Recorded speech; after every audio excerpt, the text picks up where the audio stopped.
Mokabat sa 312 ang kaso sa dinggi og 7 ang gikatahong namatay ning Dakbayan sa Osamis. Sa maong ihap ang sangguniang panglungsod ning Dakbayan ang mipasar og resolusyon nga dinggi outbreak ang Osamis City, pinaagi ni Konsehal Katkat Lim ang chairman sa Committee on Health sa sangguniang panglungsod. Atol sa gipaygayon nga special session niadto nakalabay nga Biyernes pitsa 4 ni bulan sa Abril og aprobado na kini sa second and final reading og gideclare nga dinggi outbreak ang Osamis City.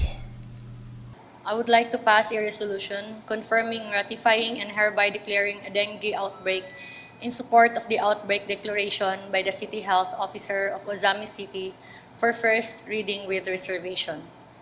So there's a motion from Honorable Lim, a resolution confirming, ratifying, and hereby declaring a dengue outbreak in support of the outbreak declaration by the City Health Office of Osamis City. For first reading with reservation, motion approved.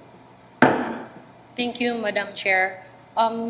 For the period of January to March 2025, a total of 302 dengue-related cases have been reported to the City Health Office, a sharp of 137.5%.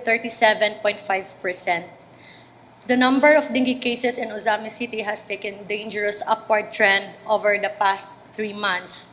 Moreover, the City Health Officer, Dr. Maria Florin Irog, has declared the existence of a dengue outbreak in Osamis City by reason that the case mortality rate in Osamis City has reached 2% or 2 out of 100 infected with dengue died, and our total cases have doubled since this time last year.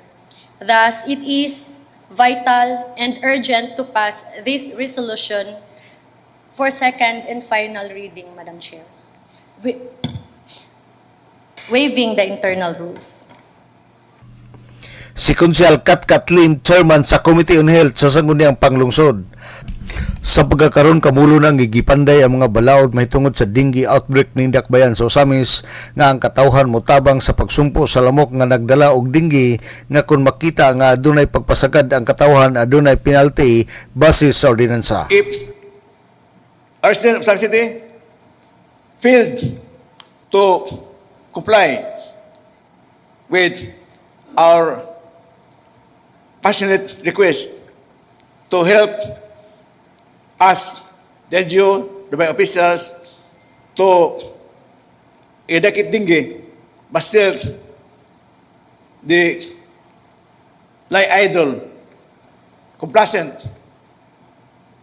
with any effort on their part to help the barangay, the officials, then it could be an offense on themselves. So, we envision to enact an ordinance to penalize residents of Osamis City who are negligent, who are committing omission to perform their necessary act to protect our city, especially our vulnerable sector, the young children.